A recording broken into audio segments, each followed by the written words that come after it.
దేవుని ఘనమైన నామమునకు స్తోత్రములు. మీ అందరికీ వందనాలు తెలియజేస్తున్న బిడ్డలారా, మరి వాక్యం ఈరోజు ధ్యానించడానికి మరి అవకాశం ఇచ్చినటువంటి దేవునికి మరియు మన పాస్టర్ గారికి వందనాలు తెలియజేస్తున్నాను. సిస్టర్, ఒకసారి మీకా గ్రంథం 5వ అధ్యాయం 2వ వచనం చదవండి.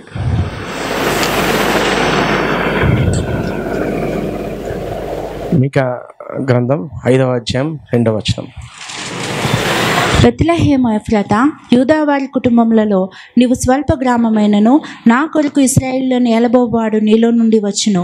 పురాతన కాలం మొదలుకొని శాశ్వత కాలము ఆయన ప్రత్యక్షమగుచుండెను. ప్రార్థించుకుందాం. మహోన్నతుడా, సైన్యములకు అధిపతికు దేవా, అద్వితీయుడా, సత్యవంతుడా, నీకు స్తోత్రము స్తోత్రము స్తోత్రము స్తోత్రం నైనా. గొప్ప దేవుడు ప్రభా, ఆకాశ మహాకాశమును పట్టజాలటువంటి దేవుడు ప్రభా, సర్వ సృష్టికర్తవు తండ్రి, నన్ను మమ్మల్ని అందరినీ కలుగజేసేటువంటి దేవుడు ప్రభా. నాయనా, ఇదిగో తండ్రి, నైనా నాకు ఏమాత్రం నైనా వాక్యం గురించి సరిగా తెలియదు ప్రభా, నువ్వు నాకు సహాయం చేయండి తండ్రి. నైనా వాక్యమైనటువంటి దేవ, దయచేసి నువ్వు నాకు సహాయం చేయమని ప్రార్థిస్తున్నాం ప్రభా.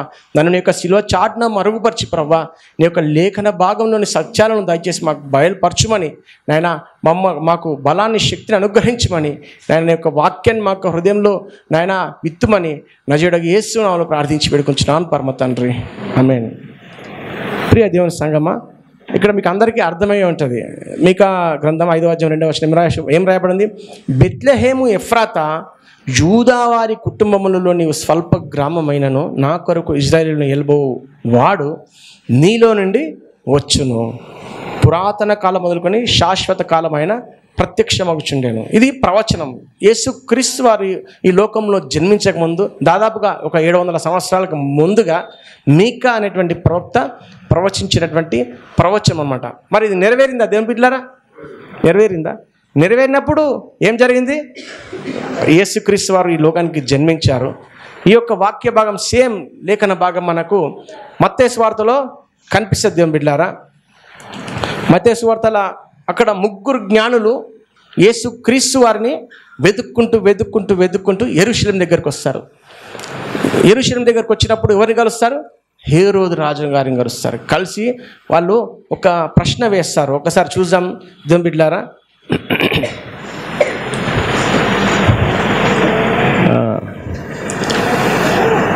మత్తయి సువార్తలో అక్కడ సిస్టర్ ఒకసారి ఆ లేఖన భాగం తీయండి, చదవండి. మత్తయి సువార్త 2వ అధ్యాయం 1 నుంచి 5 వరకు ఒకసారి చదువుదాం. రాజైన హేరోదు దినములందు యూదా దేశపు బెత్లెహేములో యేసు పుట్టిన పిమ్మట ఇదిగో తూర్పు దేశపు జ్ఞానులు యెరూషలేమునకు వచ్చి, యూదుల రాజుగా పుట్టినవాడు ఎక్కడనున్నాడు? తూర్పు దిక్కున మేము ఆయన నక్షత్రము చూచి ఆయనను పూజింపవచ్చితమని చెప్పిరి. హేరోదు దగ్గరకు వచ్చి వారు ఒక ప్రస్తావన చెప్తున్నారు, ఒక మాట చెప్తున్నారు. మేము ఆయన నక్షత్రం చూసి, ఆయన నక్షత్రం దారి చూపితే మేము ఇక్కడ యెరూషలేముకి వచ్చాము. ఇక్కడ యూదుల రాజుగా పుట్టిన వాడెక్కడా అని చెప్తున్నారు. మేము ఆయనని ఆరాధించ వచ్చాము అని చెప్తున్నారు అన్నమాట. ఈ జ్ఞానులకు యూదుల రాజుగా పుట్టేవాడు ఒక వ్యక్తి ఉన్నాడు. ఆయన ఎటువంటి వాడు అంటే ఆరాధ్యనీయుడు, ఆయన పూజ్యనీయుడు, ఆయన ఈ లోకాన్ని ఉద్ధరించేవాడు. పూజనీయుడు ఎవరంటే దైవం మాత్రమే పూజనీయుడు. ఆ జ్ఞానులకు ఒక విషయం తెలుసు, ఏంటంటే ఆయన దైవము అనేసి. ఆయన ఈ లోకంలో జన్మించాడు, ఆయన యొక్క నక్షత్రం మాకు దారి చూపింది అనేసి వాళ్ళు హేరోదు రాజుతో చెప్తారనమాట. అయితే వీళ్ళు చెప్తారన్నమాట, ఈ జ్ఞానులు చెప్తారు. చెప్పినప్పుడు అక్కడ హేరోదు రాజు ఏమవుతాడంటే కలవరపడిపోతాడు. అక్కడ ఉన్నటువంటి వారు కలవరపడిపోతారు. ఎందుకంటే ఈ ఇజ్రాయేల్ జనాంగానికి నేను రాజుగా ఉన్నాను కదా, ఈయన అన్యుడైనటువంటి రాజు, వీళ్ళు ఇజ్రాయేలీలు కాదు ఈ హేరోదు రాజు. అయితే ఆయన కలవరపడిపోతారన్నమాట. అరే, నేను రాజుగా ఉన్నప్పుడు ఇంకొకరు ఎవరబ్బా అనుకుంటామన్నమాట. వీళ్ళు అడిగే క్వశ్చన్ అనేది, యూదుల రాజుగా పుట్టినవాడు ఎక్కడ ఉన్నాడు అంటే ఆయన యూదుల రాజు ప్లస్ ఆయన దైవము, ఆయన పూజించడానికి వచ్చిన వాళ్ళు కలవరపడి ఏం చేస్తారంటే అక్కడ ఉన్నటువంటి ప్రధాన యాజకులను శాస్త్రం పిలిపించి ఏం చేస్తారంటే, చూడండి యూదుల రాజు పుడతాడంట, ఆయన ఎక్కడ పుడతాడో చెప్పండి, మాకు తెలియదు అని హేరోదు రాజు చెప్పినప్పుడు ఆ ప్రధాన యాజకులు శాస్త్రులు వచ్చి లేఖన భాగం చదువుతారు. ఇదే లేఖన భాగం అక్కడ చదువుతారు. ఏం లేఖన భాగం చదువుతారు సిస్టర్, ఒకసారి చదవండి. ఏలయనగా యూదా దేశపు బెత్లెహేమా, నీవు యూదా ప్రధానులలో ఎంత మాత్రం అల్పమైన దానవు కావు. ఇదే లేఖనం మీకా ప్రవక్త ప్రవచించినటువంటి ప్రవచనం అక్కడ శాస్త్రులు ప్రధాన యాజకులు చదువుతారన్నమాట. యూదా బెత్లెహేమా, నువ్వు యూదా దాంట్లో అల్పమైన దానవు అయినను ఇజ్రాయేలును పరిపాలించేటువంటి రాజు నీలో నుంచి వస్తాడని ఆ లేఖన భాగం చెప్తాడు. ఎక్కడో ఉన్నటువంటి ఆ జ్ఞానులు యేసుక్రీస్తు వారి కోసం వెతుక్కుంటూ వచ్చారు. యేసుక్రీస్తు దగ్గర రావాలంటే యేసుక్రీస్తు జన్మించినప్పుడు ఆ తార ఆకాశంలో పుట్టింది దేవుని బిడ్డలారా. అదే ఆయన తారని వారు గ్రహించారు. వాళ్ళు మిక్కిలి జ్ఞానులు. ఎట్లా జ్ఞానులు అంటే వారు దాదాపు ఒక సంవత్సరంన్నర యేసుక్రీస్తు దగ్గరికి ప్రయాణం చేసుకుంటూ వచ్చారంట వెతకడానికి. ఎందుకు అంత వెతికినారంటే అంత ఆసక్తి ఉంది. జన్మించిన వాడు ఎవరంటే దైవం కాబట్టి ఆయన ఆరాధించడానికి ఎట్లయినా సరే, ఎంత కష్టపడైనా సరే, కొండలు కోణలు అన్ని దాటైనా సరే ఆయన వెతుకుదామనేసి తూర్పు దేశపు జ్ఞానం వాళ్ళు తూర్పు దేశంలో తార ఉద్భవించినప్పుడు అది చూసుకుంటూ వస్తారనమాట. అయితే అప్పటికి యేసుక్రీస్తు వారు జన్మించి ఉంటారు. దాదాపు 1 year అట్లా ఉంటుండొచ్చు, అప్రాక్సిమేట్ డేస్ చెప్పలేమన్నమాట. అయితే అప్పుడు హేరోదు దగ్గరికి వచ్చినప్పుడు హేరోదు ఏం చేశారంటే వాళ్ళతో కపటం వేసేసి ఆ శిశువుని ఎట్లయినా సహకరిద్దామనేసి అడ్రస్ కనుక్కుందాం అనేసి చెప్తారన్నమాట. వాళ్ళు వెళ్తారు. అక్కడ మరియా యేసుక్రీస్తు ఉన్న స్థలం లోపలికి, ఆ ఇంటి లోపలికి వెళ్తారు. యేసుక్రీస్తుని మాత్రమే అక్కడ పూజించి వాళ్ళు సంతోషంగా వెళ్ళిపోతారు. అయితే ఇక్కడ గమనించాల్సింది ఏంటంటే ఎక్కడో ఉన్నటువంటి జ్ఞానులు యేసుక్రీస్తు దేవుడని, జన్మించినవాడు యూదుల రాజు ప్లస్ ఆయన దేవుడని గ్రహించినారు. కానీ అక్కడే ఆ లేఖన భాగాలు చదివినటువంటి ఆ శాస్త్రులు, ఆ ప్రధాన యాజకులు మాత్రం అరే మా గ్రంథాలలో, మా ధర్మశాస్త్రంలో రాయబడినది దేవుడు రాయించాడు కదా, మరి వీళ్ళు వెతుక్కుంటూ వచ్చారు, మేము కూడా వెతుకుదాం, ఆ దేవదేవుని చూద్దాం అనేటువంటి తపన వాళ్ళలో లేదు. ఎందుకంటే ఈ యుగ సంబంధమైనటువంటి దేవత వారి మనోనేత్రాలకు గుడ్డితనము కలుగజేసింది. ఆ జ్ఞానులు ఏమేమి పుస్తకాలు తిరిగేశారో తెలియదు. ప్రపంచంలో ఉన్నటువంటి ఒక నక్షత్రం ఉదయించినప్పుడు అన్ని పుస్తకాలు ఎన్నో తిరిగేసి ఉంటారు. అక్కడ వాళ్ళకి ధర్మశాస్త్ర గ్రంథం కూడా దొరికిందేమో. అందులో రాయబడి ఉంటుంది, యాకోబులో నక్షత్రము ఉదయించునని పాత నిబంధన గ్రంథంలో రాయబడి ఉంటుంది. దాన్ని పట్టుకొని వాళ్ళు ఆ ఇజ్రాయేలు ఏలే రాజు అని అక్కడ రాయబడి ఉంటారు అనమాట. కాబట్టి ఇది ఆయన నక్షత్రం అని గ్రహించి వెతుక్కుంటూ ఎలా వాళ్ళు తెలుసుకున్నారు అని ఆ నక్షత్రం మాత్రం యేసుక్రీస్తు చెంతకు నడిపించింది. వారు వచ్చారు, యేసును చూచారు, ఆనందభరితులయ్యారు, ఆరాధించి వెళ్ళిపోయారు దేవుళ్ళారా. అయితే ఈ గ్రంథంలో, ఇక్కడ పాత నిబంధన గ్రంథంలో, మీకా గ్రంథంలో దేవుడు ఏమంటున్నాడంటే అక్కడ ఈ బెత్లెహేము గురించి చెప్పాడు. ఈ బెత్లెహేములో జన్మిస్తాడు. ఆయన యొక్క జన్మస్థలం తెలియపరచబడింది. బెత్లెహేము అంటే దావీదు యొక్క స్వస్థలం, ఆయన జన్మించినట్టు స్వస్థలం. బెత్లెహేము అంటే రొట్టెల గృహము. అక్కడ నుంచి జీవాహారమైనటువంటి యేసుక్రీస్తు వారు జన్మించి ఉన్నాడు. అయితే ఈ వచనం చెప్తుంది ఎవరంటే తండ్రి అయిన దేవుడు, సైన్యములకు అధిపతియగు యెహోవా చెప్తున్నాడు. ఏమని చెప్తున్నాడు? ఇజ్రాయేలీయులను, నా ప్రజలను ఏలబోయేటటువంటి వాడు నీలో నుండి వచ్చును, నీ లోపల నుంచి వస్తాడని ఆయన యొక్క జన్మం గురించి చెప్తా ఉన్నాడు. అంత మాత్రమే కాదు, కానీ దాని తర్వాత ఒక మెయిన్ పాయింట్ ఉంది దేవుని బిడ్డలారా. పురాతన కాలం మొదలుకొని శాశ్వత కాలం ఆయన ప్రత్యక్షమగుచుండెను. ఆయన దేవుడు ఏం చెప్తున్నాడు? ఆయన అని సంబోధిస్తున్నాడు. మామూలుగా ఎవరినైనా అంత మర్యాదతో, అంత గౌరవంగా దేవుడు ఆయనకు అవసరం లేదు. ఎవరిని అంటారు దూతలను కానీ వారు వీరు అని మాట్లాడతారు, అతడు ఇతడు మాట్లాడతారు. కానీ ఇక్కడ ఈ జన్మించేటువంటి ఈ వ్యక్తిని దేవుడు ఏమని సంబోధిస్తున్నాడు అంటే ఆయన ప్రత్యక్ష మగుచుండెను అని చెప్తున్నాడు. ఎక్కడి నుంచి? పురాతన కాలము మొదలుకొని శాశ్వత కాలము. ఇంగ్లీష్ ట్రాన్స్లేషన్ చూస్తే అక్కడ కేజీవి దాంట్లో పురాతన కాలం నుంచి శాశ్వత కాలం నుంచి, ever lasting, from ever lasting, శాశ్వత కాలం నుండి. ఈ పుట్టబోయేటువంటి వాడు మామూలు రాజు మాత్రమే కాదు, కానీ ఆయన ఎప్పటి నుంచో ఉన్నవాడు అని దేవుడే చెప్తున్నాడు అన్నమాట. అయితే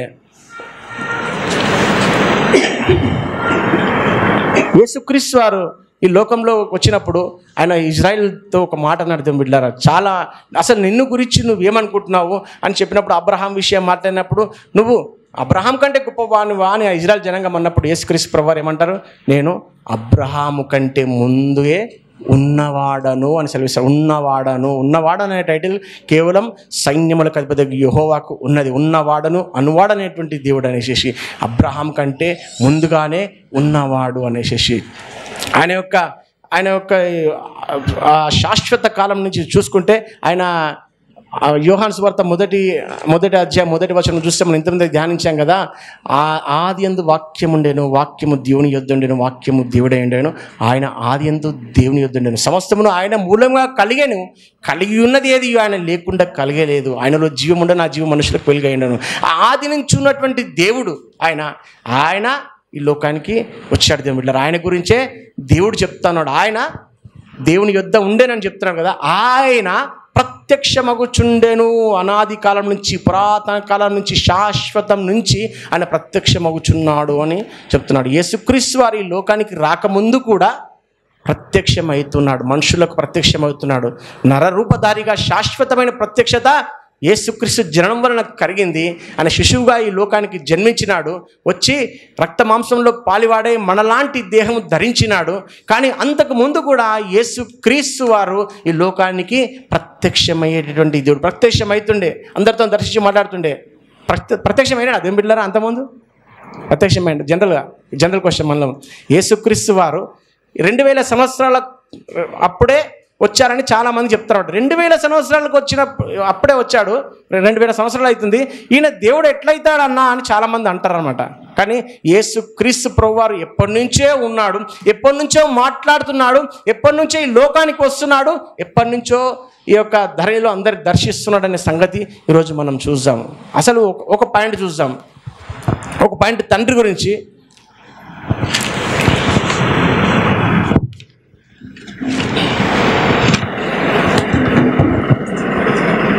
ఒక పాయింట్ చూద్దాం. మనము దేవుడు తండ్రి, కుమార, పరిశుద్ధాత్మునిగా ఉన్నాడు. మరి ఎవరైనా ఎప్పుడైనా తండ్రిని చూసిరా దేవుని బిడ్డలారా? తండ్రిని ఎవరైనా చూసిండ్రా? అయితే ఒకసారి మోషే గారు అంటారనమాట, ఎక్కడంటారు, నిర్గమకాండంలో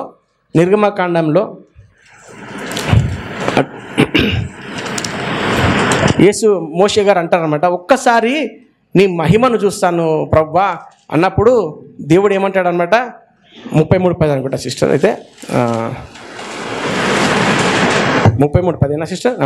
మోషేతో అంటాడు, నువ్వు నా మంచితనం అంతా నీకు చూపినా కానీ నా ముఖాను నువ్వు చూడజాలవు, ఏ నరుడు నన్ను చూసి బ్రతుకలేడు అని దేవుడు సెలవిస్తాడు. తీశారా సిస్టర్?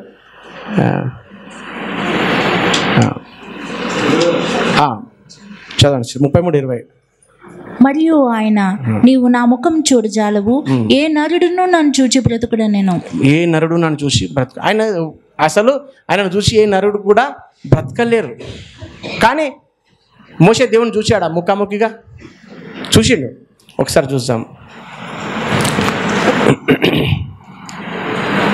నిర్గమకాండ 33:11 చూద్దాం ఒకసారి. నిర్గమకాండం 33:11. మనుష్యుడు తన స్నేహితుతో మాట్లాడినట్లు యెహోవా మోషేతో ముఖాముఖిగా మాట్లాడుచుండెను. యెహోవా మోషేతో ఎట్లా మాట్లాడినాడు?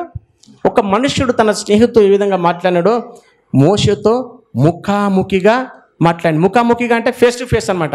ఇప్పుడు నేను ఇక్కడ దగ్గరకు వచ్చేసి తన ముఖం నా ముఖం దగ్గర కలిసి ముఖాముఖిగా, స్నేహితులు ఎట్లా దగ్గర ఉంటారా, దూరం ఉంటారు, దగ్గర ఒకరి ముఖం ఒకరు చూసుకుంటూ మాట్లాడతారు. అట్లా దేవుడు మాట్లాడిండు అనమాట.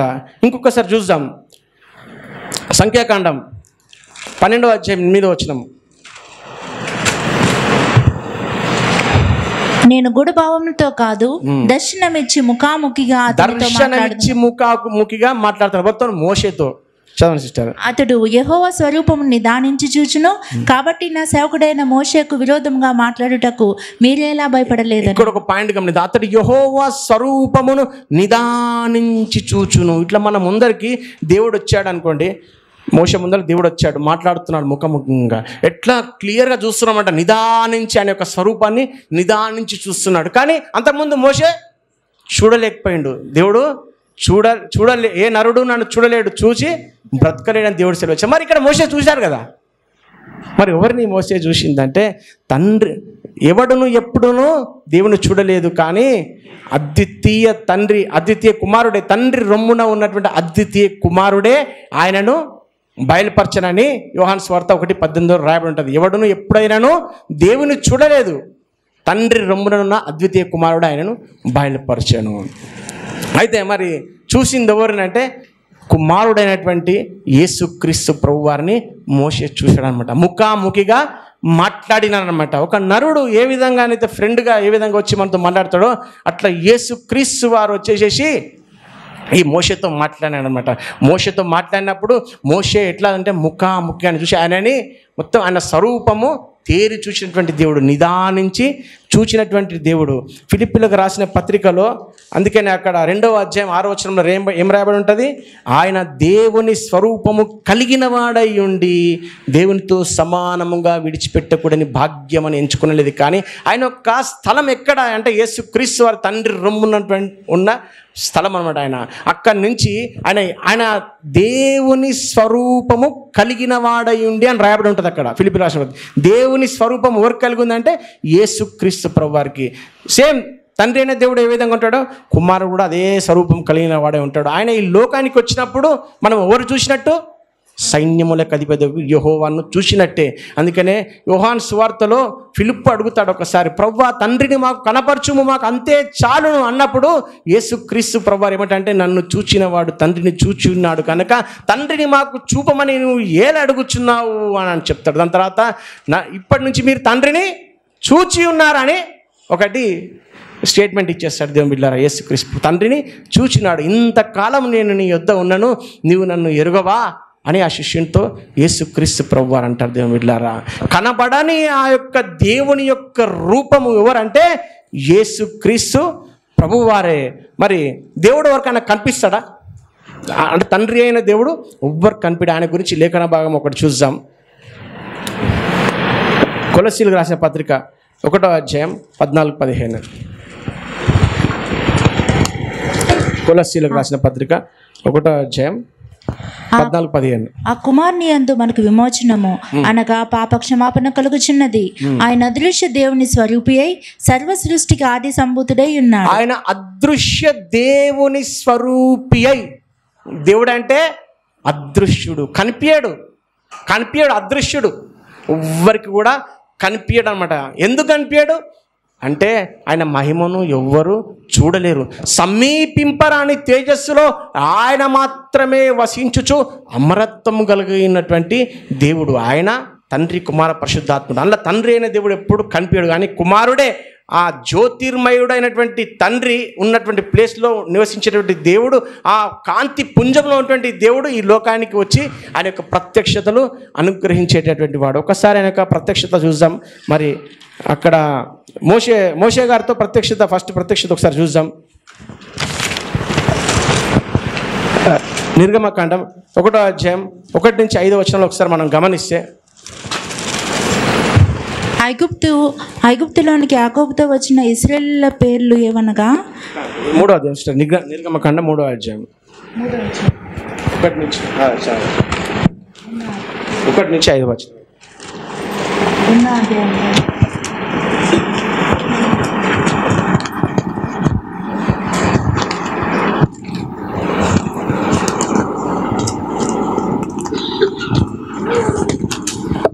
మూడో అధ్యాయం సిస్టర్ 3వ అధ్యాయం ఫస్ట్ మోషే గారిని దర్శించినప్పుడు మోషే గారు తన యొక్క మామ యొక్క మందను మేపుచూ ఉన్నప్పుడు అక్కడ దేవుడు ఒక దర్శనం మనకి ఇస్తాడు. అందరికీ తెలిసిందే.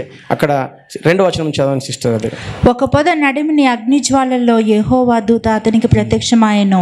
అతడు చూసినప్పుడు అగ్ని వలన ఆ పొద మండుచుండెను గాని పొద కాలిపోలేదు. చాలా సిస్టర్. అయితే మోషే గారు అక్కడ మందను కాచుకున్నప్పుడు ఒక పొద మధ్యలో అగ్ని జ్వాలలో యెహోవా దూత అతనికి ప్రత్యక్షమాయెను. ఎవరు ప్రత్యక్షమైన రాయబడిందంటే యెహోవా దూత ప్రత్యక్షమైన రాయబడింది. అయితే అతడు చూచినప్పుడు అగ్ని వలన పొద మండుచుండేను కానీ పొద కాలిపోలేదు. ఇదంతా స్టోరీ మనకు బాగా తెలిసింది. అక్కడ పొద కాలిపోకుండా ఉంటుంది. ఈ విచిత్రం ఏందో చూద్దామనేసి ఆ మోషే గారు ఆ పొద దగ్గరికి వెళ్ళడానికి ప్రయత్నించినప్పుడు అప్పుడు ఏమంటాడంటే అక్కడ ఉన్నటువంటి యెహోవా దూత 4వ వచనం నుంచి, దేవుడు ఆ పొద నడుము నుండి మోషే మోషే అని అతన్ని పిలిచెను. అందుకు అతడు చిత్తం ప్రభువా అనెను. అందుకు ఆయన దగ్గరకు రావద్దు, నీ పాదము నుండి నీ చెప్పులు విడువుము, నీవు నిలిచి ఉన్న స్థలము పరిశుద్ధ ప్రదేశము అనెను. అయితే అక్కడి నుంచి దేవుడు ఏం మాట్లాడతాడంటే ఈ పొద దగ్గరికి రావద్దు, మోషే దగ్గర రాదు, నీ పాదముల నుండి చెప్పులు విడుము, ఇది నీవు నిలిచిన స్థలం పరిశుద్ధ స్థలం అని చెప్తారన్నమాట. అక్కడ దాని తర్వాత ఐగుప్తులను విడిపించడానికి దేవుడు చేసినట్టు ప్రణాళిక అంతా మోషేతో చెప్తారన్నమాట. ఇక్కడ మోషేకు కనిపించినటువంటి వ్యక్తి ఎవరు బిడ్డారా? యెహోవా దూత. ఈరోజు మనం ఈ లేఖన భాగాల నుంచి ఈ యెహోవా దూత ఎవరో మనం గమనిద్దాం అనమాట. యెహోవా దూత, తండ్రి అయిన దేవుడు ఎప్పుడు కనిపించాడు, కానీ కుమారుడైనటువంటి దేవుడు మాత్రం, నజరేయుడైనటువంటి యేసు క్రీస్తు మాత్రం ఈ లోకానికి వచ్చి కనిపించేవాడు. ఎట్లా కనిపించాడంటే తండ్రికి ప్రతిరూపంగా కనిపించేవాడు, ఆయన మాట్లాడేవాడు. ఈ యెహోవా దూత ఆ యొక్క మండుచున్నటువంటి పొదలో కనిపించి మాట్లాడుతూ ఉన్నాడు మోషేతో. ఇక్కడ దగ్గర రావద్దు, ఇది పరిశుద్ధమైన స్థలం అనేసి. సేమ్ ఇన్సిడెంట్ మనం గమనిస్తే యెహోషువ గ్రంథం కూడా 5వ అధ్యాయం 13వ వచనం ఒకసారి చూద్దాం. యెహోషువ గ్రంథం 5వ అధ్యాయం 13వ వచనం.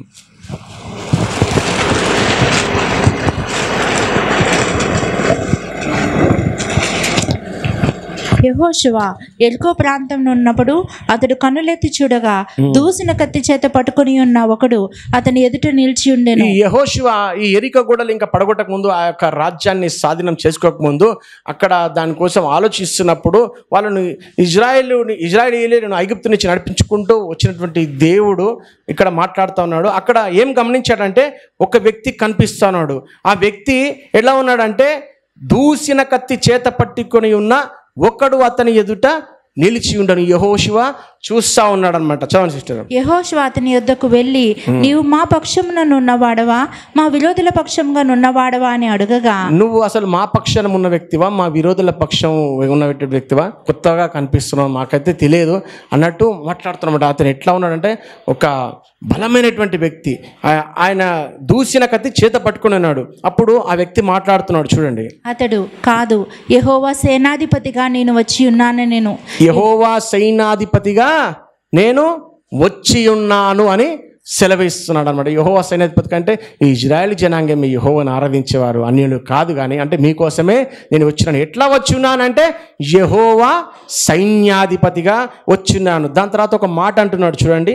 యెహోషువ నేల మట్టుకు సాగిలపడి నమస్కారం చేసి, నా ఏలినవాడు తన దాసునికి సెలవిచ్చినదేమని అడిగాను. యెహోషువ ఏం చేశాడంటే నేల మట్టుకు సాగిలపడి నమస్కారం చేసి ఆయనతో ప్రార్థన పూర్వకంగా అంటున్నాడు, నీ దాసునికి సెలవిచ్చింది ఏంటంటే, అప్పుడు యెహోవా సైన్యాధిపతి ఒక మాట అంటున్నాడు. చౌన్ సిస్టర్. నీవు నిలిచి ఉన్న ఈ స్థలం పరిశుద్ధమైనది, నీ పాదరక్షలను తీసివేయమని యెహోషువతో చెప్పగా యెహోషువ అలాగూ చేశాను. ఇంతకుముందు మోషే గారిని దర్శించినప్పుడు కూడా మోషేతో అన్నాడు, అక్కడ యెహోవా దూత అన్నాడు, నీ పాద రక్షలను తీసివేది పరిశుద్ధ స్థలం. సేమ్ అదే మాట ఇక్కడ యెహోషువతో అంటున్నాడు, నీవు నిల్చున్న ఈ స్థలం పరిశుద్ధమైనది, నీ పాద రక్షలను తీసివేయమని యెహోషువతో చెప్పగా, ఈ యెహోషువ ఏం చేశాడంటే నేల మట్టుకు సాగిలపడి నమస్కారం చేసినాడు. మనం ప్రకటన గ్రంథంలో మనం చాలాసార్లు మనం ధ్యానించినప్పుడు చూసాం కదా దేవుని బిడ్డలారా.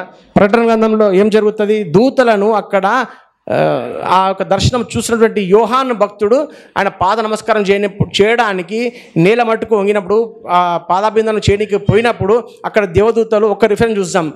ప్రకటన గ్రంథం 19:10 అక్కడ ఏమంటారు, నివారించేసి వద్దు, నేను కూడా మీలాంటి వాడిని, మీతోని సహదాసుడనే, దేవునికి మాత్రమే మొక్కాలని దూతలు రిజెక్ట్ చేస్తారు. ఒకసారి చూద్దాం.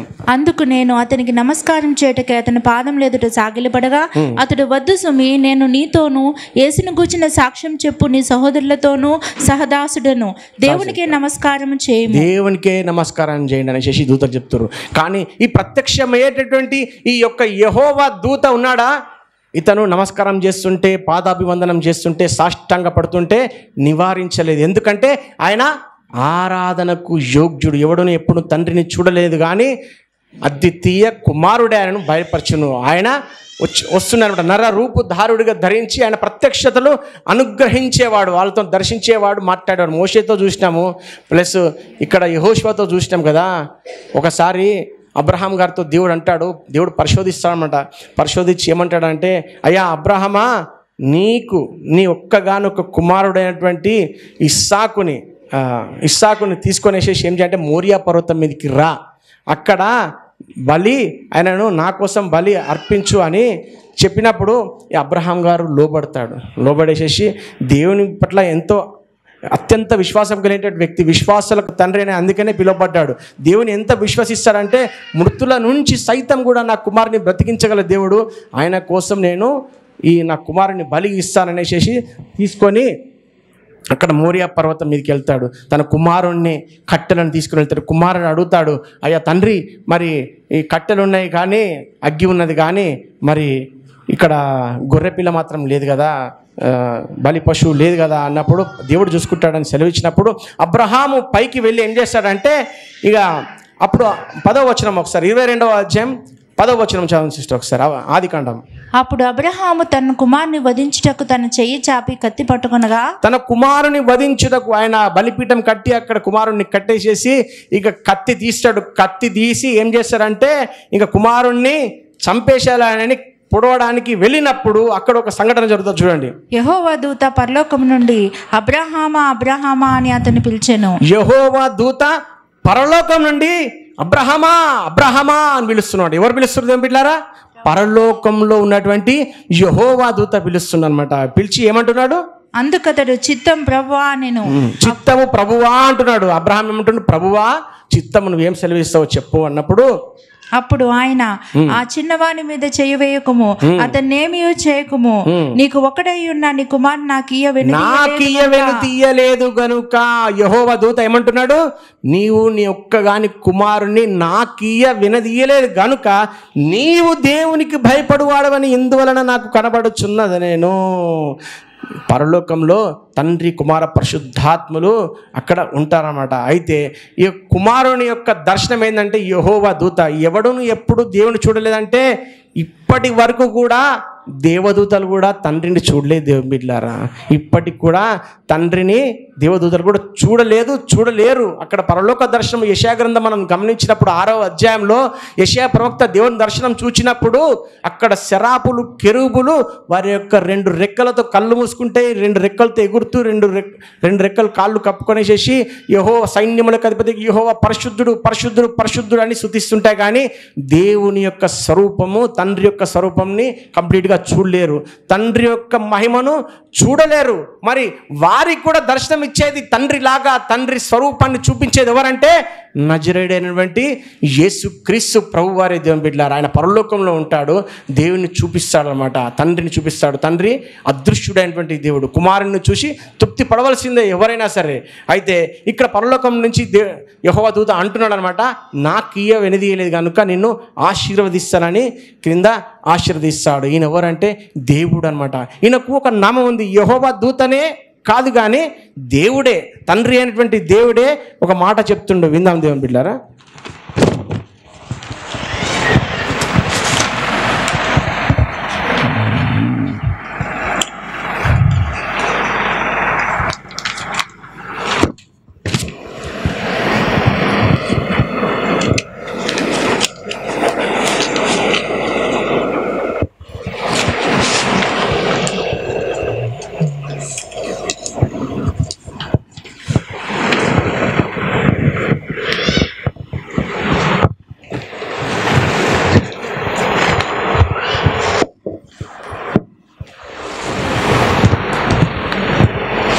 ఇజ్రాయేల్ నిర్గమకాండం 23వ అధ్యాయం 20వ వచనం 20 నుంచి 22. నిర్గమకాండం 23వ అధ్యాయం 20 నుంచి 22 చూద్దాం. ఇదిగో త్రోవలో నిన్ను కాపాడి నేను సిద్ధపరిచిన చోటుకు నిన్ను రప్పించుటకు ఒక దూతను నీకు ముందుగా పంపుచున్నాను.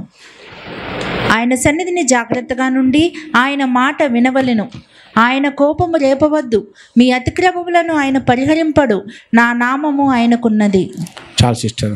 అయితే ఇజ్రాయేలీలని అక్కడ ఐగుప్తు నుంచి కనాను దేశం నడిపించేటప్పుడు తండ్రి అయినటువంటి దేవుడు ఒక మాట చెప్తున్నాడు. ఇదిగో త్రోవలు నిన్ను కాపాడి నేను సిద్ధపరిచిన చోటునకు నిన్ను రప్పించుటకు ఒక దూతను నీకు ముందుగా పంపుచున్నానని మనం ఇప్పటిదాకా చూసినటువంటి యెహోవా దూత గురించే చెప్తానమాట. ఆయన సన్నిధిని జాగ్రత్తగా ఉండి ఆయన మాట వినవలెను. ఆయన సన్నిధిలా జాగ్రత్తగా ఉండాలి. మీ ఇష్టానుసారంగా ప్రవర్తిస్తే ఆయన ఊరుకునే దేవుడు కాదు అని చెప్తున్నాడు. ఆయన అని ఇక్కడ సంబోధిస్తున్నాడు. ఇంతకుముందు మనం మీకా గ్రంథంలో చూసాం కదా, ఆయన పురాతన కాలం మొదలుకొని శాశ్వత కాలము ప్రత్యక్షమవుచుండని సెలవిచ్చిన కదా దేవుడు. ఇక్కడ మళ్ళీ అదే సంబోధన కనిపిస్తోంది. ఆయన సన్నిధిని జాగ్రత్తగా ఉండి ఆయన మాట వినవలెను. ఆయన కోపము రేపవద్దు.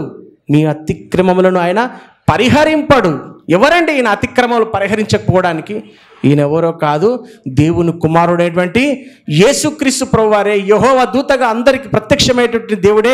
ఇజ్రాయేలు జనాంగాన్ని ఐగుప్తులోంచి కనాను దేశం నడిపించేటువంటి వాడు. పగలు మేఘ స్తంభముగా, రాత్రి అగ్ని స్తంభంగా ఉండి నడిపించేటువంటి నజరేయుడైన యేసుక్రీస్తు ప్రభువారు ఈయననే.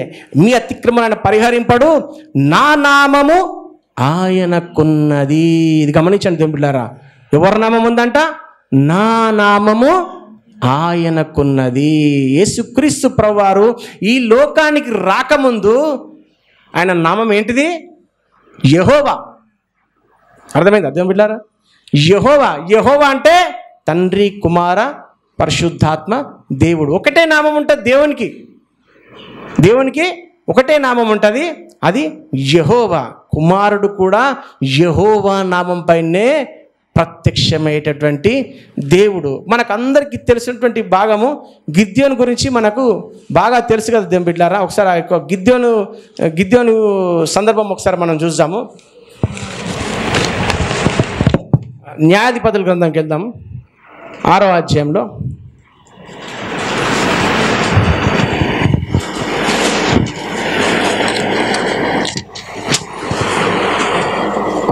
న్యాయాధిపతుల గ్రంథం 6వ అధ్యాయం 22, 23 వచనాలు చదవకముందు అక్కడ జరిగిన సంఘటన ఏందో చూద్దాం. అక్కడ మిద్యానీయులు ఈ ఇజ్రాయేలీయుల వారిని బహుగా హింసిస్తున్నప్పుడు, వారు ఎంతో బాధపడుతున్నప్పుడు వారిని నుంచి విడిపించడానికి అక్కడ మస్తకి వృక్షం కిందికి దేవుడు అక్కడ యెహోవా దూత వచ్చినట్టు మనం అక్కడ చూద్దాం ఒకసారి. ఫస్ట్ నుంచి చూద్దాం. యెహోవా దూత 11వ వచనం నుంచి సిస్టర్ అక్కడ చదవండి. యెహోవా దూత వచ్చి అబీయెజ్రీయుడైన యెహోషువకు కలిగిన ఒఫ్రాలోని మస్తకి వృక్షం కింద కూర్చుండెను. యెహోవా దూత వచ్చి ఎక్కడ కూర్చున్నాడంటే అక్కడ ఒఫ్రాలోని యోవాషు అంటే ఈ యొక్క గిద్యోని తండ్రి, అక్కడ ఆయన ప్లేస్లో ఉన్నటువంటి ఒఫ్రాలో మస్తకి వృక్షం కింద కూర్చుండే నరరూపధారునిగానే వచ్చిండే. ఆయన ప్రత్యక్షత ఇక్కడ కనిపిస్తుంది. వచ్చినప్పుడు అక్కడ గిద్యోని ఉంటాడు కదా, అక్కడ ఆయన ఏం చేస్తున్నాడంటే గోధుమలను దుల్లపడుచున్నాడు. చాటుగా ఈ మిద్యానులు వచ్చి ఈ పంటనంతా దోచుకెళ్తున్నారు కదా అనేసి చాటుగా అక్కడ దుల్లపడుతుంటే అప్పుడు ఆ దూత ఏమని పిలుస్తున్నాడంటే 12వ వచనంలో యెహోవా దూత అతనికి కనబడ్డాడు. ఈ గిద్యోనికి కనబడ్డాడు. కానీ ఈ గిద్యోనికి ఎవరు ఈ వచ్చిన వ్యక్తి తెలియదు. ఒకసారి చదవండి సిస్టర్ అక్కడ 12వ వచనం. యెహోవా దూత అతనికి కనబడి పరాక్రమం గల బలాఢ్యుడా, యెహోవా నీకు తోడై ఉన్నాడని అతనితో అనగా, పరాక్రమం గల బలాఢ్యుడా, యెహోవా నీకు తోడై ఉన్నాడు అని గిద్యోనితో మాట్లాడినప్పుడు అప్పుడు గిద్యోని ఏమంటాడంటే, అయ్యా మా తండ్రులకు దేవుడు ఎంతో సహాయం చేసినాడు, ఎర్ర సముద్రం దాటించినాడు, ఎన్నో మేలులు చేసినాడు, ఐగుప్తు నుంచి తీసుకొచ్చాడు, గొప్ప అద్భుత కార్యాలు చేసినాడు. కానీ ఇప్పుడు మా చేయి విడిచినాడు, మేము ఎంతో బాధతో ఉన్నాము, మాకు సహాయం దొరకట్లేదు దేవుని దగ్గర నుంచి అని చెప్పినప్పుడు అక్కడ ఆ దూత ఒక మాట అంటాడు అనమాట. 14వ వచనం. అంతటా యెహోవా అతన్ని తట్టు తిరిగి బలము తెచ్చుకుని వెళ్ళి మిద్యానీయుల చేతిలో నుండి ఇశ్రాయేలులను రక్షింపుము, నిన్ను పంపిన వాడును నేనే అని చెప్పగా. ఇప్పుడు గిద్యోని దగ్గరికి యెహోవా దూత వచ్చిండు. ఆ మస్తకి వృక్షం కింద కూర్చున్నాడు, గిద్యోనితో మాట్లాడుతున్నాడు. ఒకసారి ఆ సన్నివేశం చూసినప్పుడు మనకి ఏమనిపిస్తుంది అంటే, జనరల్గా ఊహించండి, అక్కడ ఒక మనుషుడు ఉన్నాడు, ఇక్కడ ఒక మనుషుడు ఉన్నాడు. గిద్యోను బాగా క్లియర్గానే చూస్తున్నాడు ఆ యొక్క వ్యక్తిని. అయితే ఇప్పుడు ఆ వ్యక్తి ఏమంటున్నాడు అంటే, కొంచెం కొత్త బైబిల్ బ్రదర్ సిస్టర్స్ గమనించండి, పేపర్ మళ్ళీ వెనుకకి వెళ్ళిపోయింది. అయితే ఆ యొక్క యెహోవా దూత ఏమంటున్నాడంటే, నేను మీకు సహాయం చేస్తాను, బలము తెచ్చుకొని వెళ్ళి మిద్యానీయుల చేతి నుండి ఇశ్రాయేలును రక్షించుము, నిన్ను పంపిన వాడను నేనే నేను పంపుతున్నా, నీకు సాయం చేస్తాను, తీసుకురా అంటే వచ్చింది ఎవరో నరుడు, ఒక వ్యక్తి వచ్చేసి నేను ఆ మిద్యాల నుంచి రక్షిస్తా వెళ్ళు అంటే, నేను పోయి వాళ్ళతో యుద్ధం చేస్తే పిండిగా నన్ను చిత్తు చేసి పడేసేస్తారు. ఎవరో వ్యక్తి వచ్చి నాకు చెప్తే నేను ఎట్లా నమ్ముతా అనేసి ఏం చేస్తారంటే, మళ్ళీ గ్యారంటీ ఏముంది, వచ్చిన వ్యక్తి ఈయననే అంటే ఇప్పటి వరకు కాపాడేటువంటి సర్వశక్తిమైనటువంటి దేవుడు అని ఈయననే అని ఎట్లా తెలుసుకోవాలనేసి అతను ఏం చేస్తారంటే, అంతటా యెహోవా తట్టు అతని 15వ వచనంలో అతడు చిత్తము నా ఏలినవాడా, దేని సాయం చేత నేను ఇజ్రాయేల్ రక్షింపగలను? నా కుటుంబం చిన్నది కదా, నేను అల్పుడను కదా అని చెప్పినప్పుడు, అయితే అక్కడ 16వ వచనంలో అంటున్నాడు, నేను నీకు తోడైందును కనుక ఒకే మనుష్యుని హతం చేసినట్లు నువ్వు విధానాలు చంపుతావు అని చెప్పినప్పుడు, సరే ఒక కండిషన్, నువ్వు ఇక్కడే ఉండు, నీ సన్నిధికి నేను ఒక పశువుని వధించి అక్కడ బలిగా పెట్టేసేసి నువ్వు దాన్ని స్వీకరించినప్పుడు నేను నమ్ముతా వచ్చింది నువ్వే దేవుని మనిషి. 19లో వచ్చి అంటాడు. అప్పుడు గిద్యోను లోపలికి పోయి ఒక మేక పిల్లను, తుమ్మడి పిండిని, పొంగని భక్ష్యమును సిద్ధపరిచి ఆ మాంసం గంపలో ఉంచి అది వండిన నీళ్లను కుండలో పోసి ఆయన కొరకు ఆ మస్తకృషం కిందికి దాన్ని తీసుకొని వచ్చి దగ్గర ఉంచగా దేవుని దూత ఆ మాంసం పొంగని భక్ష్యమును పట్టుకొని రాతి మీద పెట్టి అక్కడ నీళ్ళు పోయమని అతనితో చెప్పాను. అతడు అలాగూ చేయగా యెహోవా దూత తన చేతనున్న కర్ర చాపి దాని కొనతో ఆ మాంసమున పొంగని భక్ష్యమును ముట్టినప్పుడు అగ్ని ఆ రాత్రి నుండి విడిగి ఆ మాంసమును పొంగని భక్ష్యమును కాల్చివేశాను. అంతటా యెహోవా దూతానికి అదృశ్యుడాయను. ఈ యొక్క తెచ్చినటువంటి అర్పణను స్వీకరిస్తావో అప్పుడు నేను నమ్ముతా అన్నప్పుడు అక్కడ దేవుడు అద్భుతం చేసిండు. ఆ యెహోవా దూత ఏం చేసిండంటే తన చేతిలో ఉన్నటువంటి కట్టెను పట్టుకొని చేసి అది అగ్నితో మండిపోయింది అనమాట. మండిపోయినప్పుడు అప్పుడు గిద్యోను అప్పుడు అర్థమవుతుంది. 22వ వచనంలో చదవండి సిస్టర్ ఒకసారి. గిద్యోను ఆయన యెహోవా దూత అని తెలుసుకొని, ఆహాహా నా ఏలినవాడా, యెహోవా ఇందుకే కదా నేను ముఖాముఖిగా యెహోవా దూతను చూచితున్నా. నేను ఈ గిద్యోను అర్థమైపోయింది. ఇప్పుడు నువ్వు అంతకుముందు మా తల్లిదండ్రులను మా పితరులను కాపాడిన దేవుడు నీవే అయితే నేను నీ సన్నిధికి ఈ యొక్క అర్పణ తీసుకొస్తా, దాన్ని స్వీకరించు. దాని అన్నప్పుడు ఆయన దేవుడని ఆ యొక్క అర్పణని అక్కడ ఏం చేసిండు, అగ్నికి ఆహుతి చేసినప్పుడు అప్పుడు గమనించి ఏమంటాడంటే నిజంగా ఈయన యెహోవా దూతని. అప్పుడు చాలా సంతోషిస్తారన్నమాట. గిద్యోను ఏమంటున్నాడు, ఆహాహా ఏలినవాడా యెహోవా, ఆహాహా ఏలినవాడా యెహోవా అని ఖుషి అయిపోతున్నమాట. ఇందుకే కదా నేను ముఖాముఖిగా యెహోవా దూతను చూచి తిన, నేను ముఖాముఖిగా యెహోవా దూతను చూచి తినాను. యెహోవా దూతను చూచినప్పుడు ఏమవుతుందంటే యెహోవాను చూసినట్టే అనమాట, దేవుని చూసినట్టే అనమాట. అందుకనే అప్పుడు దేవుడు చెప్తారన్నమాట. దాని తర్వాత వచనంలో అక్కడ ఏమంటాడంటే 23వ వచనంలో, అప్పుడు యెహోవా నీకు సమాధానము, భయపడకము, నీవు చావవని అతనితో సెలవిచ్చాను. దేవుడు నువ్వు చావవు, భయపడకని చెప్తాడు. ఎందుకు చావు అంటుంది దేవుని బిడ్డలారా? దేవుని చూస్తే ఎవరు బ్రతకలేరు అనేటువంటి నానుడి అందరికీ పాకిపోయింది. మోషే గారికి దేవుడు సెలవిచ్చారు కదా, ఏ నరుడు చూచి బ్రతకలేడనేసి. అది అంతా వాళ్ళ వంశీయులకు ఇజ్రాయెల్ జనాంగానికి తెలుసు అనమాట. దేవుడు వచ్చినప్పుడు దేవుడిని చూస్తే బ్రతకలేం, చచ్చిపోతాం అనేసి. అందుకనే నువ్వు చావవు అని చెప్తానమాట యేసుక్రీస్తు ప్రభువారు. సంసోను యొక్క తల్లిదండ్రులకు కూడా దర్శనం ఇస్తాడు. ఒక వ్యక్తి మానోహ, సంసోను యొక్క తండ్రి మానోహ ఆయన భార్య దగ్గరకు వచ్చి దర్శనం ఇచ్చి, అమ్మా నువ్వు గొడ్రాలవు, నువ్వు ఒక కుమారుణ్ణి కంటావు, నువ్వు ద్రాక్షారసంనే కానీ అపవిత్రమైన దేన్ని ముట్టొద్దు, నువ్వు కుమారుని కూడా అది ఇయ్యొద్దు, అతను నాజీరు చేయబడతాడు దేవునికి అని సెలవిచ్చినప్పుడు ఆమె భర్తతో చెప్పినప్పుడు నీకు ప్రత్యక్షమైనటువంటి ఆ వ్యక్తి కోసం మళ్ళీ అతను దేవుని ప్రార్థన చేస్తాడు. నాకు కూడా ప్రత్యక్షం కావాలి దేవా, నాతో మాట్లాడాలి అని సెలవిచ్చినప్పుడు తిరిగి ప్రత్యక్షమవుతాడు. ఆ యెహోవా దూత ప్రత్యక్షం అవుతాడు అనేసి అక్కడ రాయబడి ఉంటుంది. ఆ ఒక సంఘటన కూడా మనం ఒకసారి చూద్దాం.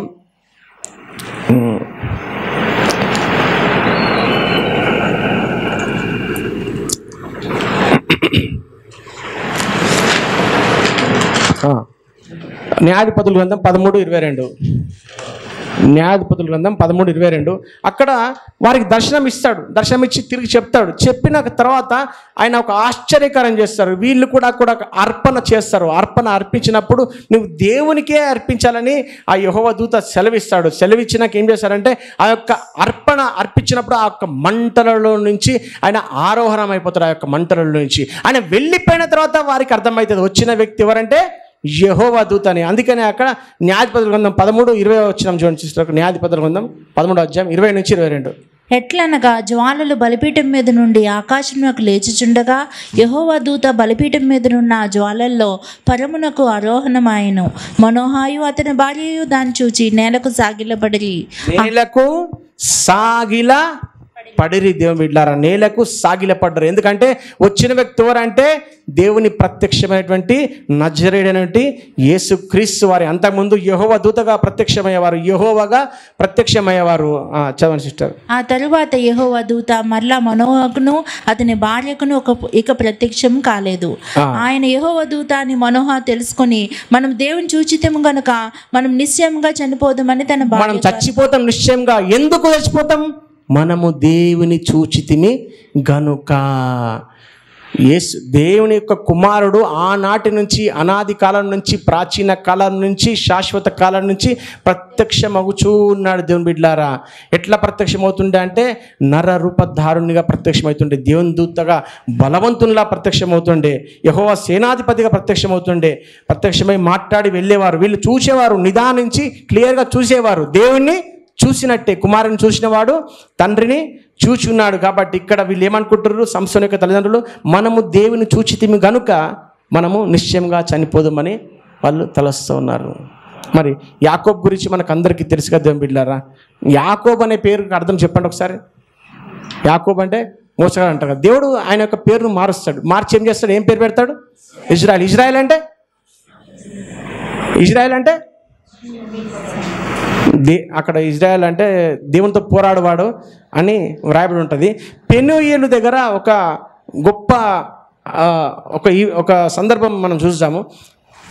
యాకోబు గారు తన అన్నను మోసం చేసి అక్కడ తన మామయ్య లాబాన్ దగ్గరికి వెళ్ళినప్పుడు అక్కడ మామ బాగా మోసం చేస్తా ఉంటే ఈయన ఆస్తిని మొత్తం పెంపొందించుకోకుండా చేస్తా ఉంటే అక్కడి నుంచి ఇంకా దేవుడు చెప్తాడు, నువ్వు వెళ్ళిపో నీ స్వస్థలానికి, నీకు ఏ స్థలంలో అయితే నీకు కనిపించి మాట్లాడినానో ఆ బేతేలు దేవుడను నేనే, తిరిగి నీ ప్రాంతానికి వెళ్ళిపో అని చెప్పినప్పుడు తన అన్న సంహరిస్తాడేమో నన్ను, నా కుటుంబాన్ని, నా దాసీలను అనేసి ఏం చేస్తారంటే ఈ యాకోబు అక్కడ ఈ పెనూయేలు అనే ప్రాంతం దగ్గర అక్కడ ఒక రేవు ఉండడం వస్తే అక్కడిని దాటించేసేస్తాడు. వాళ్ళందరూ మీరు వెళ్ళిపోండి అనేసి ఆయన ఒక్కడు మాత్రం అక్కడ ఉండి ప్రార్థన చేస్తూ ఉంటాడు. ఆదికాండం 32వ అధ్యాయం కొంచెం ఒకసారి. ఆదికాండం 32వ అధ్యాయం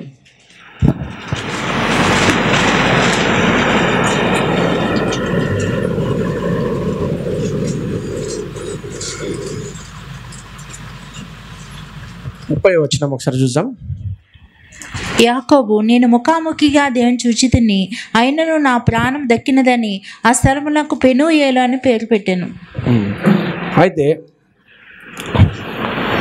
యాకోబు ఒక్కడు మిగిలిపోయిన అక్కడ 24వ వచనం చూస్తే యాకోబు ఒక్కడు మిగిలిపోయి ఒక్క నరుడు తెల్లవారు వరకు అతనితో పెనుగులాడేను. తన కుటుంబస్తులని, తన దాసదాసులందరూ పంపించేసేసి ఒక్కడు మాత్రమే ఆ చీకట్లో అర్ధరాత్రిలో దేవునితో ప్రాధేయపడుతున్నాడు, ప్రార్థన చేస్తూ ఉన్నాడు. అయ్యా తండ్రి, నన్ను ఆశీర్వదించు దేవా, నేను ఏశావు దగ్గరికి వెళ్తే ఏశావు నన్ను చంపేస్తాడు నాయన అని దేవుణ్ణి ప్రాధేయపడుతూ ఉంటాడు. నన్ను ఆశీర్వదించు. నిజమైన ఆశీర్వాదం కాదు, నేను దొంగిలించి నా దగ్గర తండ్రి దగ్గర ఆశీర్వాదం తీసుకున్నా కానీ అప్పటి నుంచి నా బానిసగా బతికే ఉంది, అందరికీ సేవలు చేస్తూ ఊడిగం చేస్తున్నా కానీ నిజమైన ఆశీర్వాదం నేను పొందట్లేదు.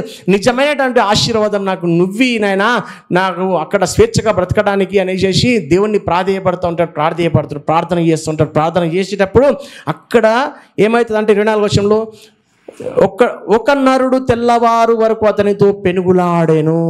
ఈ యాకోబుతో ఒక నరుడు వచ్చాడు. దేవుని బిడ్డలారా, ఒక నరుడు వచ్చి కొట్లాడుతూ ఉన్నాడు అన్నమాట, ఫైటింగ్ చేస్తాం. ఇద్దరి మధ్యలో ఒక కుస్తీ జరుగుతుంది. అయితే తాను అతన్ని గెలవకుండుట చూచి తొడగూటి మీద అతనిని కొట్టాను. వచ్చినటువంటి వ్యక్తి ఈ యాకోబును గెలవలేకపోతూ ఏం చేశాడంటే యాకోబు తొడ మీద ఒక్కటి గుద్దిండు అనమాట. గుద్దే వరకు ఏమైపోయింది అంటే కుంటి వాళ్ళలాగా ఇట్లా నడవలేకపోయింది అనమాట. అక్కడ నరంకు దెబ్బ బాగా తగిలింది అనమాట యాకోబుకి. అయితే ఆ తొడగూడి వలిసింది, యాకోబు తొడగూడి వలిసింది. ఆయన తెల్లవారుచున్నది కనుక నన్ను పోనిమ్మని అతడు, నీవు నన్ను ఆశీర్వదించితే కానీ నేను పోనీయనా, నేను తెల్లవారుతుందయ్యా నన్ను పోని అంటున్నాడు. ఎవరు? వచ్చినటువంటి ఒక నరుడు. యాకోబు ఏమంటుండంటే, నీవు నన్ను ఆశీర్వదించితేనే కానీ నేను పోనీయనా నేను. ఎవరండి ఆ వచ్చిన నరమాత్రుని?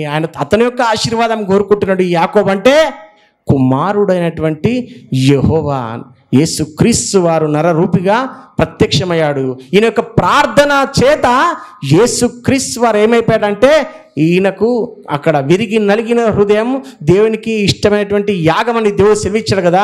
విరిగి నలిగిన హృదయంతో ప్రార్థన చేసినప్పుడు దేవుడే అక్కడికి నరమాత్రునిగా దిగి వచ్చాడు, ఆయన ఆశీర్వదించడానికి వచ్చాడు. కానీ ఆశీర్వదించట్లేదు. నన్ను పోనీ అని చెప్పినప్పుడు, నువ్వు ఆశీర్వదిస్తేనే పోతానన్నప్పుడు అప్పుడు ఆయన అంటుండే 27వ వచనంలో, నీ పేరేమైనా అడిగగా యాకోబు అని చెప్పాను. అప్పుడు ఆయన అంటున్నాడు, నీవు దేవునితోనూ మనుష్యులతోనూ పోరాడి గెలిచితివి కనుక ఇక నీ పేరు ఇజ్రాయేలే. అక్కడ ఫుట్ నోట్లో రాయబడి ఉంటుంది, దేవునితో పోరాడువాడు ఇజ్రాయేలే కానీ యాకోబు అనబడదని చెప్పాను. నువ్వు దేవునితోని నరుద్దును పోరాడు. ఆ వ్యక్తి ఎవరంటే యేసుక్రీస్తు ప్రభువారే, యెహోవా దూత అని మాటి మాటికి ప్రత్యక్షమైనటువంటి దేవుని కుమారుడే ఈ యాకోబుతో పోరాడినటువంటి వాడు. ప్రార్థించినప్పుడు దేవుడు మన కోసం దిగి వచ్చేటటువంటి వాడు. ఆశీర్వదిస్తాడు. ఆశీర్వదించి వెళ్ళిపోయినప్పుడు అక్కడ 30వ వచనం చదవండి సిస్టర్ ఒకసారి. యాకోబు, నేను ముఖాముఖిగా దేవుని చూచి తిని, అయినను నా ప్రాణం దక్కినదని ఆ స్థలమునకు పెనూయేలు అని పేరు పెట్టాను. పెనూయేలు అంటే దేవుని ముఖము. ఇప్పుడు యాకోబు ఏమంటుంది దేవుని బిడ్డలారా? నేను ముఖాముఖిగా దేవుని చూచి తిని, అయినా నా ప్రాణం దక్కింది. ప్రాణము ఎవరు చూసి బ్రతకలేడని దేవుడే సెలవిచ్చాడు కదా. తండ్రి అయిన దేవుని ఎవరు చూడలేదు, కానీ కుమారుడైన దేవుణ్ణి చూడవచ్చు.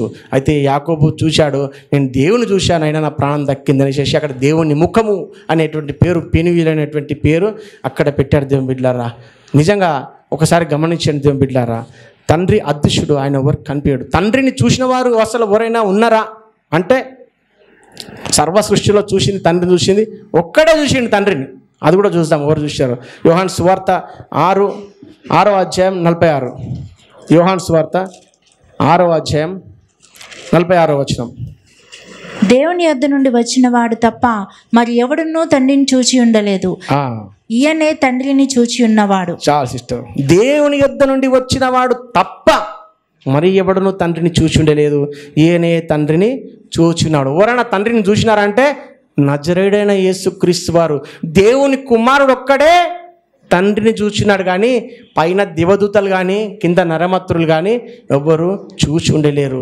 మాటి మాటికి ఇక్కడికి వచ్చి ప్రత్యక్షమయ్యేది ఎవరంటే ఈ యేసుక్రీస్తు ప్రభువారే ఇక్కడికి వచ్చి ప్రత్యక్షమయ్యేవాడు దేవుని బిడ్డలారా.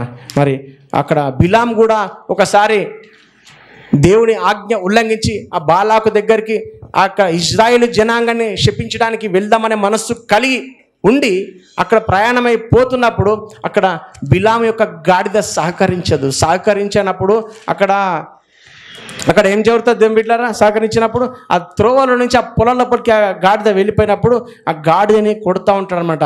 ఆ గాడిద ఒకసారి ఆగిపోతుంది.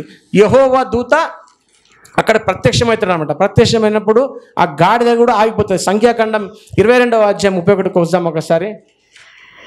సంఖ్యాకాండం 22వ అధ్యాయం 31.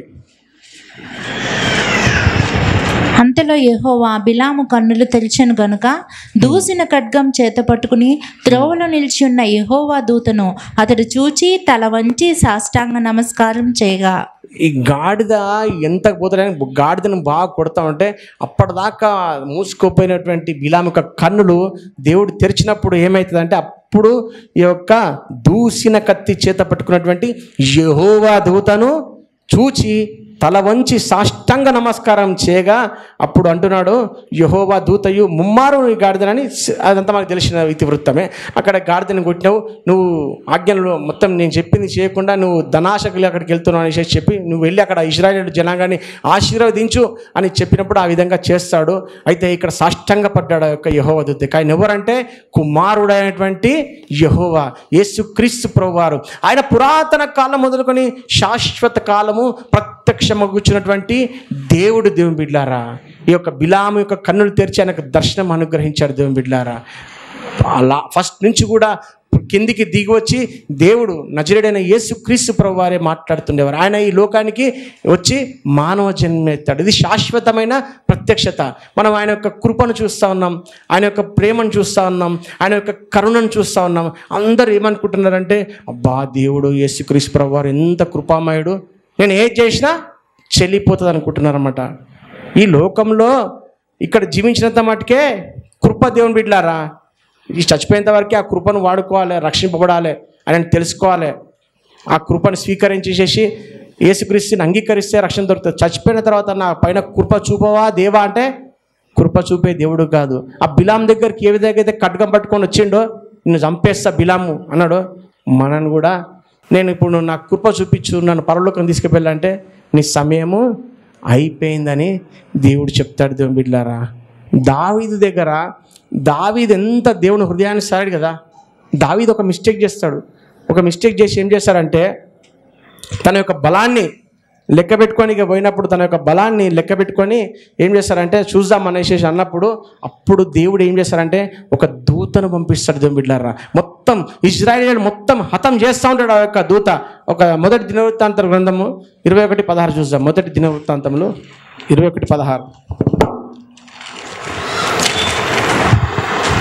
దావీదు కండ్లెత్తి చూడగా భూమి ఆకాశముల మధ్యను నిల్చుచు వరదీసిన కత్తి చేత పట్టుకుని దాన్ని యెరూషలేము మీద చాపిన యెహోవా దూత కనబడెను. ఇప్పుడు ఎవరు కనిపించారు దావీదుకి? యెహోవా దూత కనిపించిన అనమాట. అయితే దేవుడు సెలవిస్తాడు, నీకు 3 ఆప్షన్స్ ఇస్తున్నా నీకు అని 3 ఆప్షన్ చెప్తాడు. ఏ పనిష్మెంట్ కావాలని కోరుకో అని చెప్పినప్పుడు నేను యెహోవా చేతుల్లో పడతా మనుషుల చేతిలో కంటే అని చేసి దావీదు కోరుకున్నప్పుడు ఏమంటాడంటే పనిష్మెంట్ వస్తాయన్నమాట.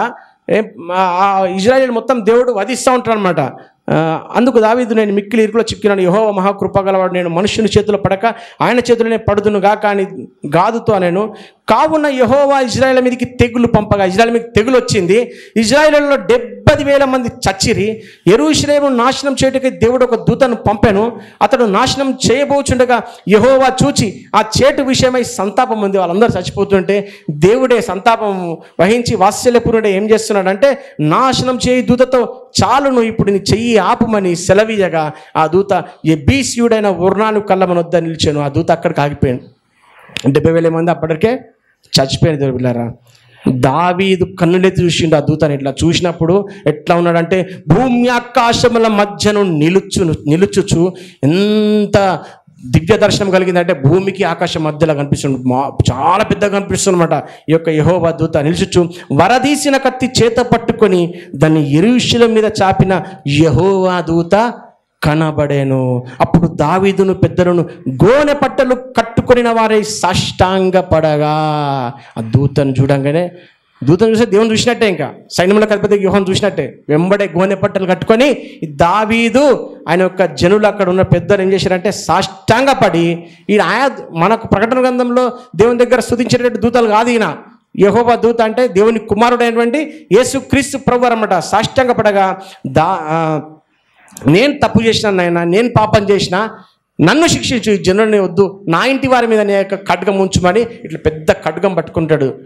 వరదీసిన ఖడ్గం పట్టుకున్నాడు. పెద్ద ఉన్నత దేహంతో ఇట్లా ఉంటాడు అనమాట. దూతతో చెప్పినప్పుడు యెహోవా ప్రార్థన చేసినప్పుడు ఆ యొక్క పనిష్మెంట్ ఆగిపోతుంది. దేవుని బిడ్డలారా, ఒకసారి మనం గమనించాం దేవుని బిడ్డలారా. అట్లాగా చాలామంది కనిపిస్తాడు. ఏలియాకే కానీ ఇంకా షడ్రక్ మేషక్ అబేద్నెగోలకు కానీ ఆ యొక్క అగ్నిగుండంలో పడవేయండి అని వేసేసి ఆ యొక్క నెబుకద్నెజర్ రాజు చెప్పినప్పుడు అగ్నిగుండంలో కాలిపోకుండా 4వ వ్యక్తి కూడా ఆ యొక్క రాజుకు కనిపిస్తాడు. దేవదూతల వంటి స్వరూపం కలిగినటువంటి ఆ వ్యక్తి కనిపిస్తాడు. దేవుని బిడ్డలారా, అయితే అనేక మార్లు పాత నిబంధన గ్రంథంలో ప్రత్యక్షమవుతూ రక్షిస్తూ కాపాడుతున్నటువంటి ఇది ఎవరంటే మన ప్రభువైన యేసుక్రీస్తు వారే. మీకా గ్రంథంలో తండ్రి అయినటువంటి దేవుడు సెలవిస్తున్నాడు, బెత్లెహేము ఎఫ్రాతా, నువ్వు యూదా వారిలో అల్పమైన దానవైనను ఇజ్రాయేలును నా ప్రజలను పరిపాలించిన రాజు నీలో నుంచి వస్తాడు. ఆయన పురాతన కాలం నుండి శాశ్వత కాలము ప్రత్యక్షమగుచున్నవాడు. యాకోబు గారు ఒక ఆశీర్వాదము యోసేపుతో ఇస్తున్నాడు. ఆ యొక్క ఆశీర్వాదాన్ని మనం గమనించినప్పుడు ఎట్లా యేసుక్రీస్తు ప్రభు వారు ఆనాటి నుంచి ఎలా వెంబడి మనుషుల వెంబడి తన యొక్క భక్త జనాంగం వెంబడి ఏ విధంగా ఉండి సంరక్షిస్తున్నాడో మనం అక్కడ చూద్దాం. ఆదికాండం 48వ అధ్యాయం 15-16. ఆదికాండం 48 15వ వచనం 16వ వచనం. అతడు యోసేపును దీవించి, నా పితరులైన అబ్రహాం ఇస్సాకులు ఎవని ఎదుట నడుచుచుండిరో ఆ దేవుడు నేను పుట్టినది మొదలుకొని నేటి వరకును ఎవడు నన్ను పోషించెనో ఆ దేవుడు అనగా సమస్తమైన కీడులలో నుండి నన్ను తప్పించిన దూత ఈ పిల్లలను ఆస్వాదించునుగాక. అయితే యోసేపును దీవిస్తూ ఏమంటున్నాడంటే, నా పితరులైన అబ్రహాము ఇస్సాకులు ఎవని ఎదుట నడుచుచుండిరో. మా పితరులు ఎవరు? ఆ ఇస్సాకు అబ్రహాములు ఎవరు ఎదుట నడిచినారో ప్లస్ ఆ దేవుడు అని సంబోధిస్తున్నాడు. నేను పుట్టినది మొదలుకొని నేటి వరకును ఎవడు నన్ను పోషించానో ఆ దేవుడు ఈ యొక్క యోసేపును ఆశీర్వదించేటప్పుడు చెప్తున్నాను. ఆ దేవుడు నిన్ను ఆశీర్వదించాలని ఆశీర్వాదం ఇస్తున్నాడు అనమాట. అయితే అనగా అని దానికి ఒక వివరణ చెప్తా ఉన్నాడు అనమాట. సమస్తమైన కీడులలో నుండి నన్ను తప్పించిన దూత. ఎవరు సమస్తమైన కీడు నుంచి తప్పించిన దూత? అనేక సార్లు యెహోవా దూతనే దేవునిగా ప్రత్యక్షమవుతూ సమస్తమైన కీడు నుంచి తప్పించుట. నన్ను తప్పించిన దూత ఈ పిల్లలను ఆశీర్వదించునుగాక. ఎవరు ఆశీర్వదించాలంటున్నాడు ఈ పిల్లలని? సమస్త కీడుల నుంచి తప్పించిన దూత. ఆ దూత ఎవరు అంటే నా తండ్రి అయిన అబ్రహాము ఇస్సాకులు ఎవరు ఎదుట నడిచిండ్రో, నన్ను ఇప్పటి వరకు పుట్టిన మొదలుకొని ఎవరైతే సంరక్షించి పోషించినాడో ఆ దూత ఈ పిల్లలను ఆశీర్వదించునుగాక అనేసి చెప్తున్నాడు. ఆ యాకోబుకు తెలుసు, అట్లాగే మోషేకు తెలుసు, ఇంకా గిద్యోనుకు తెలుసు, అందరికీ తెలుసు. దేవుని బిడ్డలారా, ఆనాడు యేసుక్రీస్తు ప్రభువారు కుమారుడైనటువంటి దేవుడు సైన్యములకు అధిపతికు యెహోవా నామమున ప్రత్యక్షమయ్యేటటువంటి దేవుడు. ఆయన నిన్న మొన్న 2000 సంవత్సరాల కింద వచ్చినటువంటి దేవుడు కాదు. ఆయన శాశ్వత కాలం నుంచి, పురాతన కాలం నుంచి ఉన్నవాడు. అబ్రహాం కంటే ముందే ఉన్నవాడు. అబ్రహామును దర్శించి పరలోకం నుంచి పిలిచి ఆ యొక్క ఇస్సాకు చంపమని ఆపినటువంటి దేవుడు, అబ్రహాంను ఆశీర్వదించినటువంటి దేవుడు, ఈ భక్త జనాంగాన్ని అందరూ నడిపించినటువంటి దేవుడు, భక్తులను కాపాడినటువంటి దేవుడు. బిడ్లారా, నిన్న మొన్న వచ్చినటువంటి వాడు కాదు. ఆయన ఆది యందు వాక్యముండెను, వాక్యము దేవుని యొద్దుండెను, వాక్యము దేవుడెను. ఆది యందు ఉన్నటువంటి ఆ దేవుడు ఆది సంభూతినిగా ఫస్ట్ చూసింది ఎవరంటే ఈ ఆది సంభూతి అంటే యేసుక్రీస్తు ప్రభు వారిని, ఇంకొవరిని చూడలేదన్నమాట. ఈ ఆది సంభూతి ఏంటంటే యేసుక్రీస్తు వారే 2000 సంవత్సరాల క్రితం మన కోసం వచ్చాడు. దేవుని బిడ్డలారా, మనము ఆయన మాట వినాలి. ఆయన దేవుడు చెప్తున్నాడు కదా, నీకు ముందుగా ఒక దూత నడుచుచున్నాడు, ఆయనకు నా నామం ఉన్నది, ఆయన మీ పాపాలను పరిహరించాడు, ఆయన మాట వినవల, ఆయన సన్నిధి చాలా జాగ్రత్తగా ఉండాలనేసి భూలోకంలో కూడా యేసుక్రీస్తు ప్రభువారు వచ్చినప్పుడు పక్షవాయువు గల ఆయనతో నీ పాపములు క్షమించబడి ఉన్నాయని సెలవిచ్చేస్తారన్నమాట. కానీ అప్పుడు ఒక మాట అంటాడు, మనుష్య కుమారునికి పాపములు క్షమించుటకు అధికారము కలదని చెప్తాడు. ఎందుకు చెప్తాడన్నమాట? అంతకుముందు నుంచే ఉందని కానీ అధికారం. పాత నిబంధనల గ్రంథంలో ఇక్కడ పాపాలు పరిహరింపడు, పాపాలను క్షమించేటువంటి దేవుడు అని రాయబడి ఉంది. కానీ భూమి మీద వచ్చినప్పుడు ఆయన నరమాత్రుడు. యేసుక్రీస్తు ప్రభువారు 100% మనుష్యుడు. అందుకనే అధికారం పుచ్చుకొని వచ్చిందన్నమాట. మనుష్య కుమారునికి పాపములు క్షమించుటకు అధికారం కలదని వాళ్ళకి చెప్తా ఉన్నారన్నమాట. దేవుని కుమారునికి సమస్తమైనటువంటి అధికారం కలదు. అదంతా ఉన్నతమైనటువంటి మహిమనంతా వదిలి ఈ లోకానికి వచ్చాడు. దేవుని బిడ్డలారా, ప్రియా దేవుని సంగమా, ఆయన కృప ఉన్నప్పుడే ఆయన మనమందరం ఇంకా ఎవరైనా యేసుక్రీస్తుని ఎరగని వారుంటే మనము ఆయనను అంగీకరిద్దాం, ఆయనను వెతుకుదాం, ఆయనను స్వీకరించి రక్షణ పొందుదాం. కృప దాటిపోయిన తర్వాత ఏమి చేయలేము. ఆయన మొదటిసారిగా ఈ లోకానికి వచ్చినప్పుడు ఏ విధంగా వచ్చారంటే, ఇదిగో లోక పాపమును మోసుకొని పోచున్న దేవుని గొర్రెపిల్ల అని రాయబడి ఉన్నది. కానీ ఆయన సెకండ్ కమింగ్ ఎట్లా ఉంటుంది అంటే చీల్చి చెండాడేసేటటువంటి యూదా గోత్రపు సింహంలాగా వస్తాడు. ఇంతకుముందు దావీదుకు ఆయన చేసిన తప్పు వల్ల పనిష్మెంట్ ఏ విధంగా ఇస్తున్నాడో దేవుడు ఆ విధంగా వస్తాడు. ఒలివల కుండ మీకు దిగుతాడు. సాతాను అనుచరులు అందరినీ సంహరిస్తాడు. దేవుడిలారా, అందరు రొమ్ము కొట్టుకుంటారు. కృప ఉన్నప్పుడే ఆయనను ఆరాధిస్తాం, కృప ఉన్నప్పుడే రక్షించబడదాం. ఇంకా ఎవరైనా యేసుక్రీస్తు నమ్మనటువంటి వారు ఉంటే, ఇంకా ఎవరికైనా ఈ అపోహ ఉంటే, యేసుక్రీస్తు ప్రభువారు నిన్న మొన్న పుట్టిన దేవుడు అంతకుముందు లేడని ఎవరైనా అనుకుంటే అది పొరపాటే. ఆయన ఈ లోకం పుట్టక ముందే ఉన్నటువంటి దేవుడు, ఆది నుంచి ఉన్నవాడు, యెహోవా అను నామము ధరించినటువంటి వ్యక్తి, అనుక్షణం ప్రతిక్షణం ఈ లోకానికి వచ్చి సందర్శిస్తూ తన యొక్క ప్రత్యక్షతను అనుగ్రహించేటువంటి దేవుడు బిడ్డలారా, ఆయనను ఇంకా ఎవరైనా ఇంకా అంగీకరించకపోతే అంగీకరించండి. ఆయన్నే శాశ్వతమైనటువంటి కృపతో నిన్ను ప్రేమించేటువంటి దేవుడు, శాశ్వతమైనటువంటి నిత్య జీవము మనకు అనుగ్రహించేటువంటి దేవుడు. యూదా గోత్రపు సింహంగా వచ్చినప్పుడు ఎవ్వరూ ఆయన తట్టుకోలేము. ఇప్పుడు కృప ఉన్నప్పుడే ఆయనను స్వీకరిస్తాము, ఆయనను వెంబడిస్తాము. ఇంకా ఎవరైనా యేసుని వెంబడించకపోతే, ఎవరైనా స్వీకరించకపోతే ఆయన దేవుడు, సైన్యములకు అధిపతి యెహోవా అని గ్రహించండి. దేవుని బిడ్డలారా, ఈ వాక్యం దేవుడు దీవించును గాక. ఒక చిన్న పాల వాడదాం. కరుణామయుని కడవరి పిలుపు, కృపాకాలపు ఆఖరి మలుపు. కరుణామయుని కడవరి పిలుపు, కృపాకాలపు ఆఖరి మలుపు. తెరువు నీదు హృదయపు తలుపు, యేసుక్రీస్తుని మదిలో నిలుపు. తెరువు నీదు హృదయపు తలుపు, యేసుక్రీస్తుని మదిలో నిలుపు. నీకిదే మేలు కొలుపు, నీకిదే మేలు కొలుపు. కరుణామయుని కడవరి పిలుపు, కృపాకాలపు ఆఖరి మలుపు. మరియ తనయగా గొర్రె పిల్లగా మొదటిసారి భువికొచ్చెను. నరుల పాపము మరణ శాపము సిలువపై తను మోసెను. మరియ తనయగా గొర్రె పిల్లగా మొదటిసారి భువికొచ్చెను. నరుల పాపము మరణ శాపము సిలువపై తను మోసెను. హింసించు వారిని క్షమించెను, దూషించుచున్నను భరించెను. పరిశుద్ధ రక్తం చిందించెను, పాప క్షమాపణ కలిగించెను. ప్రాణము విడిచి మరణము గెలిచి రక్షణ సిద్ధము చేసెను. కరుణామయుని కడవరి పిలుపు, కృపాకాలపు ఆఖరి మలుపు. కరుణామయుని కడవరి పిలుపు, కృపాకాలపు ఆఖరి మలుపు. జనులందరికీ న్యాయము తీర్చను తీర్పరి అయి, తన గొర్రెలకు బహుమానమివ్వను ప్రధాన కాపరి అయి. కడవరి బూరనాదముతో వేల దూతల సమూహముతో ఉగ్రుడై ప్రళయకాల రుద్రుడై